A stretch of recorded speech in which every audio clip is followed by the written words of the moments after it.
She came to the Christian fellowship group that I helped lead. After the meeting, she told me she had leukemia and had only 6 months to live.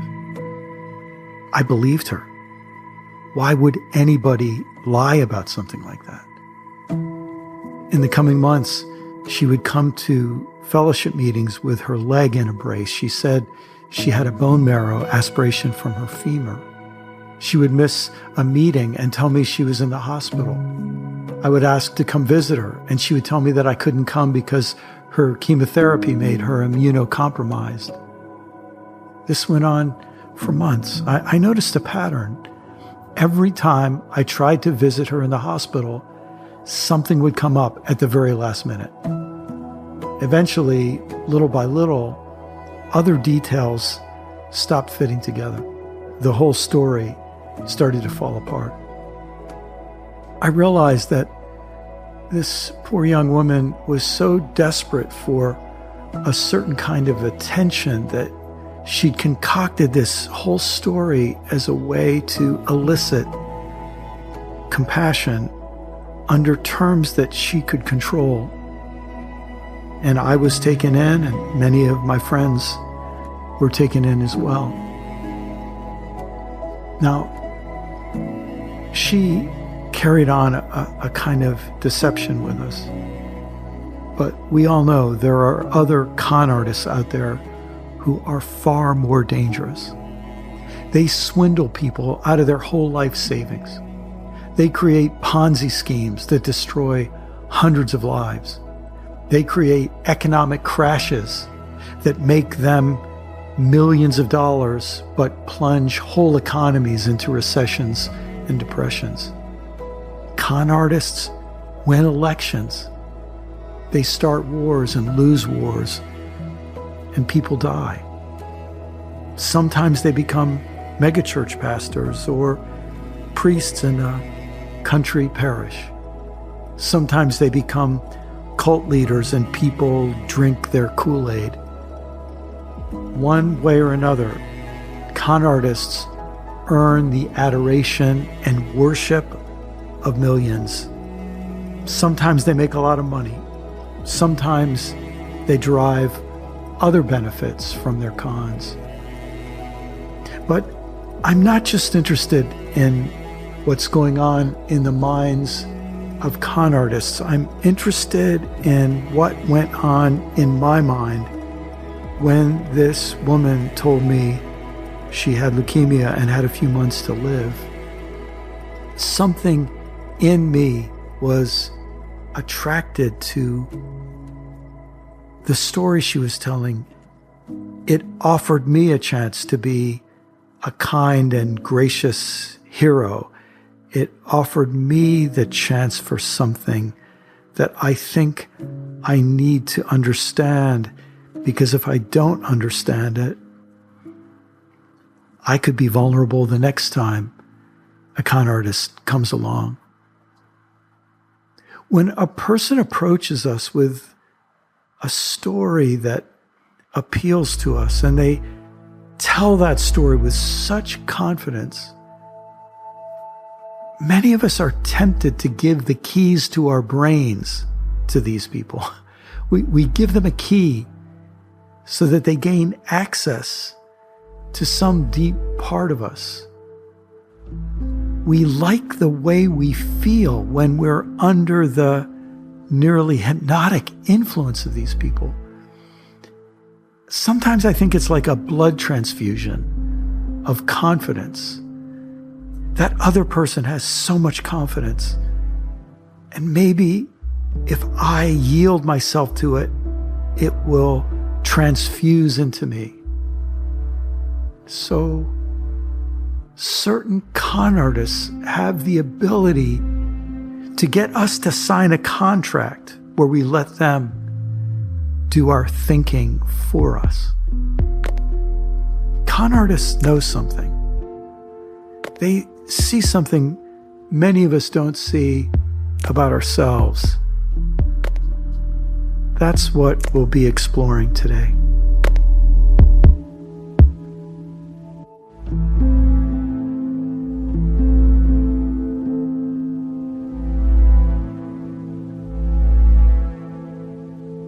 welcome to Learning How to See, everyone. As always, I'm so happy to be with the wonderful Reverend Dr. Jacqui Lewis and my dear friend and colleague, Father Richard Rohr.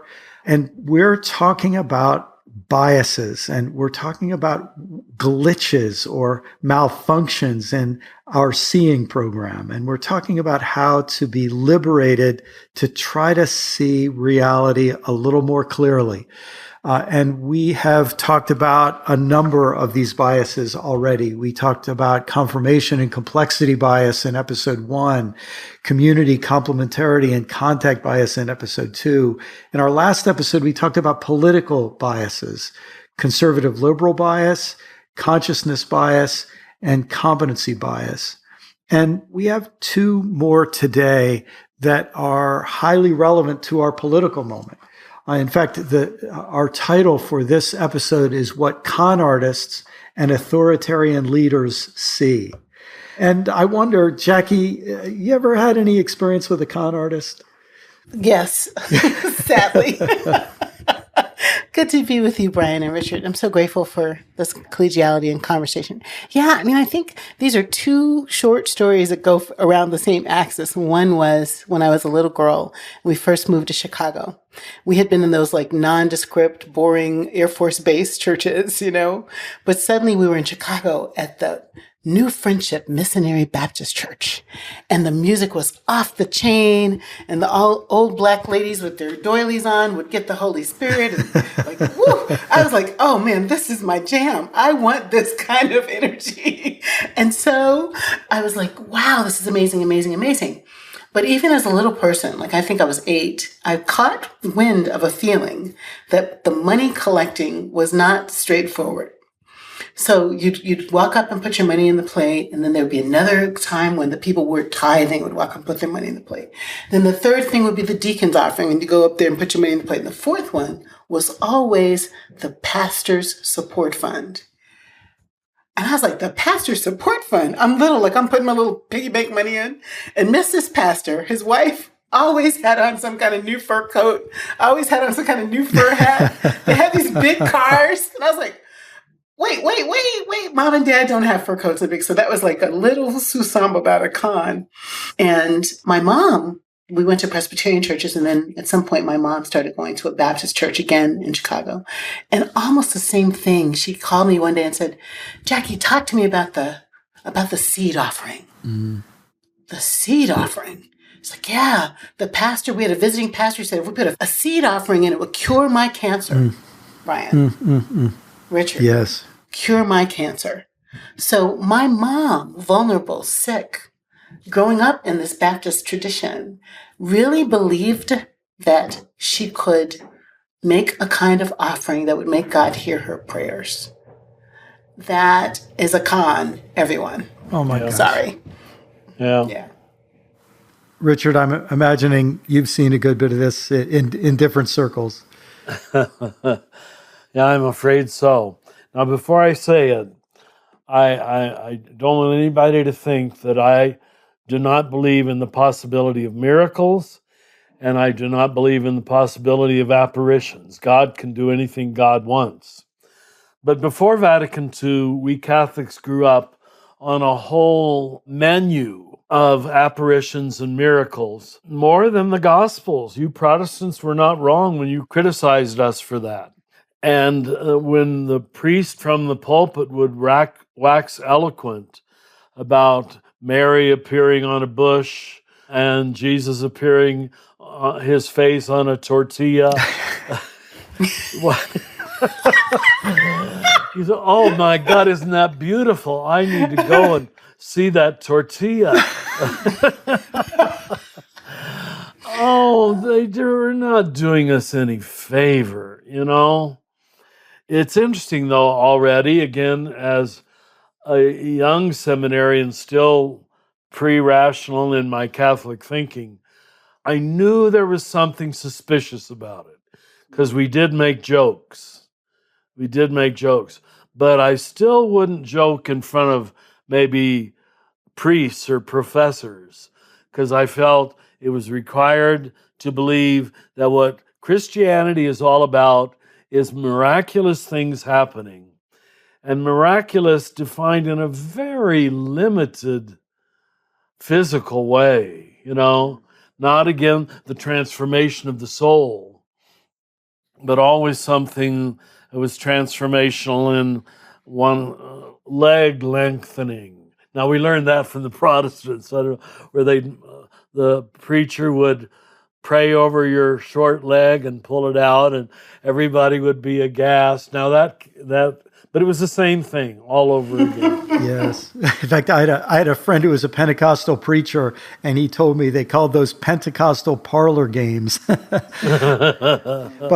and here you have some sincere people, and no doubt you have some con artists playing on sincere people, and you have some sincere people turning into con artists and all the rest. But it's a reminder to us that in both religion and politics, there is an awful lot based on trust of authorities. So let me mention this first one of these biases for today. It's called confidence bias. We mistake confidence for competence. And we are all vulnerable to the lies of confident people. Our brains prefer a confident lie to a hesitant truth. Wow. And this has been tested in so many ways. Psychologists have been studying this in all different kinds of ways. But there is this proclivity that we have. And I'm ashamed to admit this, but I feel this too. I know this politician is lying. I know he's a liar. And yet I want him to be true. Like there's some part of me that wants to give this authority figure the benefit of the doubt. I'm listening to this preacher. Something in me, because he's so confident, feels drawn to it, even as I'm seeing through it. And that's confidence bias. And obviously it goes very far in the world of religion. It goes very far in the world of politics, not to mention the world of sales. And it's ironic, isn't it, that sometimes the more you learn, the more hesitant you become. And then in a sense, because you're more competent, you're more hesitant, and then people are less likely to believe you. It's a catch-22 of all of us who are in the teaching world, I think. When that hits me is when I hear people, their voices raise, and very often, to be honest, they'll use a 4-letter word, damn it, or hell. And you can be assured there will be an applause. Assured, because they sound so confident. 4-letter words give you a sense of, well, this must be right, or he wouldn't use the F word. It's so stupid. And yet, count. Whenever that kind of language is used, there will be an applause from the crowd. Yes, we agree with your confidence. It's a giveaway. Civil discourse doesn't need, I'm not trying to be a Puritan here, just trying to be honest. It doesn't need 4-letter words to communicate the truth of what he or she is saying. So I find this one very true. We prefer a confident lie to a hesitant truth.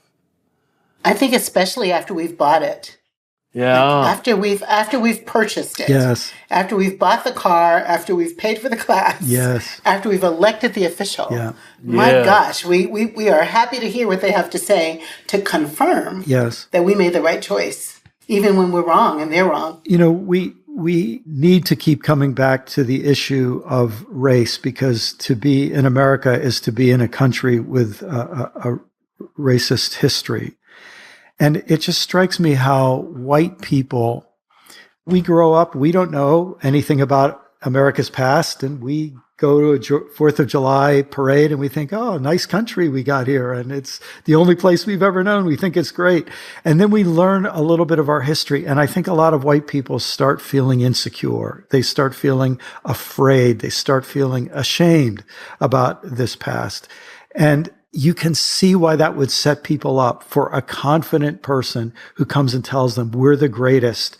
We don't have anything to apologize for. It's a susceptibility, I think, that's really built into white people in our country. And Brian, when you title this section about, kind of con artists, if you will, I think the leaders who traffic in this kind of lying, I think they've done their homework. I think they've done their research about how to market themselves in a racist nation as a confident leader who will make you feel okay about your racism. Do you know what I mean? Like they are smart enough to understand the vulnerability of a person who's waking up, who's coming to understand the history. I did this race class right after George Floyd was killed, an anti-racism class. 3,300 people came to this class. I think there was a big hunger for some wisdom. And I wasn't like rocket science out there. I just like pulled up some stuff about Thomas Jefferson and like, let's think about our founding fathers. And people were like, what? I didn't know that. Like, I didn't know that about framing documents, or I didn't know that about slaveholders. So there's a lot of good-hearted people who are tricked. Yes. By the trickiness. Yeah. False innocence is very dangerous. Yes. Yeah. That's right. Well, this, let me just mention give a quick summary of something I just did some writing about on my blog. I call it the fifth electorate, and it's based on some research done by someone named Steve McIntosh, great writer, in a fantastic book called Developmental Politics. And in many ways, what we talked about in the last episode with consciousness bias, he applies that to our political situation. And Steve says we don't just have two parties, we have four electorates. I'm going to slightly change the language here, but there's what we might call the left wing, which is the progressive electorate. Then there's the left of center ring. We'll call that the liberal electorate. Then there's the right of center. We'll call that the conservative. And then there's the far right. We'll call that the traditionalist. And each of these electorates has values, good values. They probably have some weaknesses and blind spots too, but they have good values. Well, my proposal is that what's happened in the last several years is that a new electorate has arisen on the far right. And I'll call it the authoritarian electorate. It turns out that there's a good bit of psychological research. It really flowered in the years after World War II when scholars around the world wondered, how could Germans fall for Hitler? And so there was all this study of what was called authoritarian personality and authoritarian followership. There's a good bit of data that says about 30% of people in every culture where it's been tested have a kind of built-in, their brain is wired for susceptibility to authoritarianism. And what I think has happened is that in our country, the Republican Party that used to have conservatives and traditionalists has been taken over by authoritarians. And Richard, you really made me think of this in our last episode, when you talked about winning and the power of winning, because for authoritarians, the only value is winning. And when you said that the either or becomes all or nothing, winning is everything. And you're allowed to cheat. You're allowed to lie. You're allowed to solicit help from foreign powers. Anything is okay if it helps you win because of the way that sort of mind space that we get into here. And this rise of authoritarianism helps me understand what's going on in our country, helps me understand what's at stake, and helps me understand the danger of confidence. And it's ironic, isn't it? Especially for the three of us who are teachers and preachers, we speak with confidence. We speak with boldness. Yet one of the things we want to boldly teach people about is the danger of falling prey. Yeah, that's right. Very true. Well, to bring it really home, I hope I'm not overstepping, but in the biographies of our present president and vice president, we know for a fact they both had very authoritarian fathers. And that gives them a kind of comfort, I think. We see how comfortable our president is with authoritarian leaders and thinks he's doing good when he's authoritarian. Gee, to the rest of us, it just doesn't make a bit of sense. But this is striking. Richard, this strikes me too, when you've talked about moving from the first half of life to the second half of life. And you know, I have a little 4-stage schema. I call that transition stage 3, that people go through this change. And for many people, it's the first time in their life where they've doubted an authority figure. In other words, they want to be good soldiers. They want to be good Christians or good patriots or whatever. So they believe what their authoritarian authorities tell them with such utter confidence. But there comes a point in almost all of our lives, if we are willing to grow this far, where we say, I've got to call BS on that. I think that's wrong. And Jacqui, you were a little girl and you saw it in the solicitation of money. You started to think, so you were ready at a young age to question what the authorities were doing. And that seems to me to be one of the things that authoritarian leaders do, is they squash dissent. And this ability to question the confident, it seems to me, is it's really a key to learning how to see. Certitude is very comforting for most people. Yes. For most people. Yes, it is. We love to be certain. It takes away our anxiety. That's right. Yeah. And I was thinking one of the gifts that so-called marginalized communities, just wanting to quote Ruby Sales, people on the margins don't think of themselves on the margins, but the authority figures do. But the gift, I think, that comes from being outside is that you are not as convinced about the authority. I mean, you're really not. So that's what happened when Protestants outside questioned Catholicism. That's what happened when Jewish followers of Jesus questioned the Roman Empire. That's what happens when Black Lives Matter activists today question policing. And people freak out when they say defund the police, even as they watch a policeman shoot a person in the back 7 times. Just like, because you didn't mind me. You didn't mind me. You didn't stop. Let me grab you by the shirt and shoot you. Well, let's not defund the police because that's defunding authority. But actually, what the outsiders are saying is, let's reframe how we think about community safety. Let's reframe it. And so I wanted to say there's some gift that happens from communities that are not so-called normative, and that's the ability to see differently. I also wanted to say everybody should read Mary Trump's book about her uncle. Read what is it? Read Mary Trump's book about her uncle. Oh. She, who is a psychotherapist, is not really being mean. She's really helping us to understand the background that can create a person who can be so blindly, narcissistic and harmful. So that's a good read. Boy, if there are 2 places that attract narcissistic, hyper-confident people whose confidence surpasses their competence, it's religion and politics. That's right. That's correct. And that brings me to another bias, our second one for today, and it's called conspiracy bias. Again, there's a huge amount of data from social psychology and psychology about this. Here is conspiracy bias. When we feel shame, we are vulnerable to stories that cast us as the victims of an evil conspiracy by some enemy other. Our brains like stories in which we're either the hero or the victim, never the villain.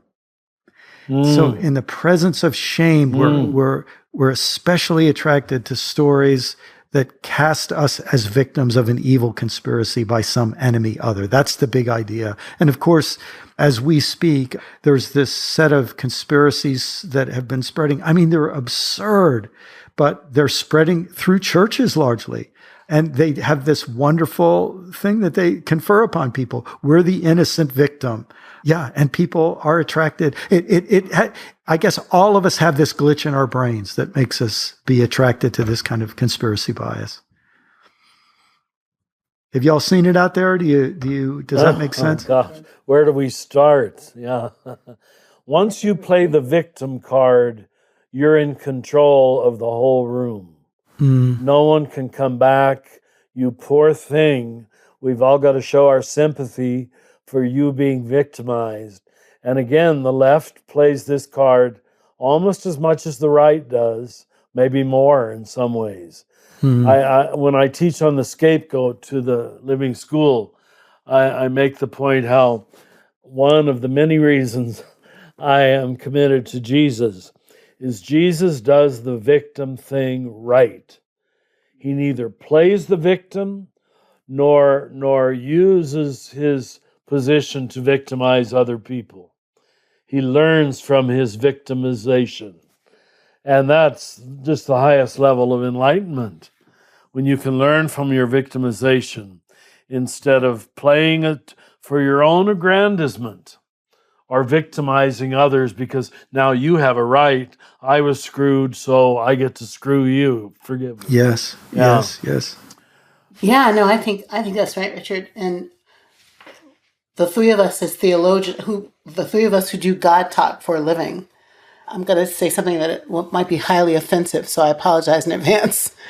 But in some ways, the way many preachers like to cast the gospel is as a conspiracy. Yes. Right? Like, it's predestined that I some of see. us are chosen. I see. You know? Yeah. It's predestined that some of us are authorized to go take the land and discover it and keep what we find. There's a kind of narrative. There's a certain kind of faith narrative that is in itself a conspiracy that casts us as helpless or hero. Yes. Right? Mm-hmm. God is in charge and there's nothing we can do. Yep. So Yep. the earth is burning, that's supposed to happen before Armageddon. Yes. Helpless. Or hero, we're the chosen ones that God has Yes. put in place to make the world what it's supposed to be. Those to me feels like a really uncomfortable truth. It's like a shortcut out of moral responsibility and Yes. a shortcut, Yes. easy out from our shame. Yes. And obviously, none of us want to live with shame. But there's a sense of moral responsibility that we learn how to take, that in some ways is the grown-up way, I suppose, of dealing with our failures and our shame and our guilt and all the rest. And here's where we come back to con artists. If a con artist knows how to appeal to you as a poor victim of some horrible enemy, now he has you because he's made you feel innocent and pure and a victim. And he's made some other enemy that now follow me against this enemy, or will be the ones who stand up to this enemy. And this is the trick of authoritarian leaders, fascism, and all the rest that we've seen arise through history. It happens again and again and again. And the horrible enemy in this conspiracy I'm talking about is the, quote, devil. Yes. So we don't have to think about whether we have evil inside us. We don't have to think about whether we're people of the lie. All of the badness is out there projected on the adversary, right? On Diablo. And we are victims to that unless we are stridently whatever the preacher says or whatever the religious teaching says. Maybe this is the place to say what I know you both know, that many of these overlap. Like Yes. here, you feel real good to be smart enough to notice the conspiracy, to have spotted the conspiracy. It gives you a kind of intellectual, moral one-upmanship. I'm not going to be fooled. I see that there's a conspiracy. So it overlaps with the competency bias, Yes. probably Yeah. several others too. Yes. That's right, Richard. Yes. Well, if we step back and say, human beings, we have this. We're not just saying other people have this. It seems to be a feature of the human brain. Yes. Suddenly you realize how vulnerable we are. And it speaks to the responsibility of good teachers and good parents to help educate us as we grow up about the danger of con artists and the temptation of conspiracy theories.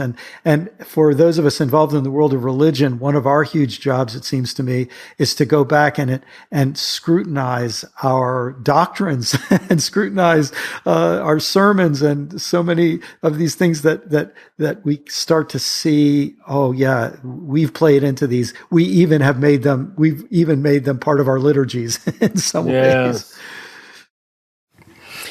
Richard, when I was a new preacher, 30-something-year-old, I think every Easter sermon, every Good Friday to Easter, I was like, he had to die, he had to die, he had to die. I was going to say that one way or the other. He had to die. Mark Taylor had been one of my professors at Princeton and came to church once and he was like, what are you saying? He had to die. I'm like, it's in there. He had to die. Yeah. I didn't have the ability to stand back and have a critical analysis of what I was saying about atonement. I just couldn't. It was so thick in me that I couldn't imagine that there was another thing that God could do. Yeah. Which puts so you I'm telling on inside myself. of a universe of fatalism, of determinism. Yes, absolutely. There's no freedom. Whereas the gospel rightly preached expands your freedom. It doesn't say God had to, or even we have to get God to love us. Oh my God. So, needless to say, we ain't there now. But we aren't there now, yeah. The idea that God could love us for nothing is still inconceivable to most Christians. Yes. Thank you for bringing that up. No, it's just crazy town. Well, here we are. We're vulnerable human beings, and I suppose we're in the situation that I was when I was about 27 years old, and my wife kept saying to me, "Have you noticed whenever you read, you squint?" And she said, "I think you need to go get your eyes tested." And I think part of what we're helping people see is that all of us have some astigmatism, and all of us have some nearsighted and farsighted. Right. All of us have some color blindness. That learning how to see it's not as easy as it looks. Rabbi Hartman at the Hartman Institute in Jerusalem, a bunch of us pastors were there one time, and he was telling the stories that rabbis tell about, like, what does the Midrash say? And he ended up saying, it is our highest ethical calling to learn how to see. It is our highest ethical calling to learn how to see where our enemy needs love, where our friend, I was like, oh, yeah, that goes with what Brian is saying today.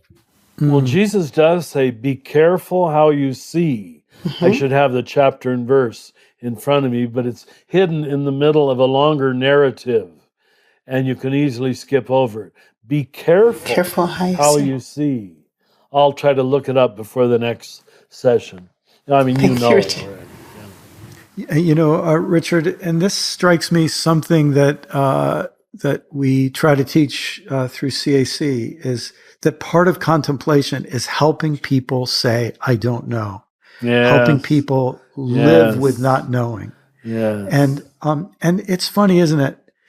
Until you can get comfortable with saying, I don't know, there's a different confidence that comes from being able to say, I don't know. And I think people who never get comfortable with that, they remain susceptible to confidence bias so much. Yeah. And when we, in some way, are able to enter that realm of radical grace that doesn't require a conspiracy to give us a shortcut out of our shame, but actually posits that God is love, that God's grace is so great that to fall into the hands of God is to fall into the hands of absolute love. Then we're, in some ways, we get our vaccination against conspiracy theories. That's really good. Shortcut out. That's really good. Yeah. Learning How to See was adapted from Brian's ebook, Why Don't They Get It? Available at brianmclaren.net. Brian McLaren, Jacqui Lewis, and Richard Rohr have been your hosts for this conversation. Other members of the team that helped make this possible were Corey Big, Paul Swanson, Izzy Spitz, Sarah Palmer, Jenna Kuiper, Nicholas Kramer, Lisa Powell, and I'm Yvette Trujillo. This podcast was produced by the Center for Action and Contemplation, which is located in the heart of New Mexico, thanks to the generosity of our supporters. We also have other podcasts you might like. You can find those wherever you like to listen. by searching for Center for Action and Contemplation, or visit us at cac.org to find out more.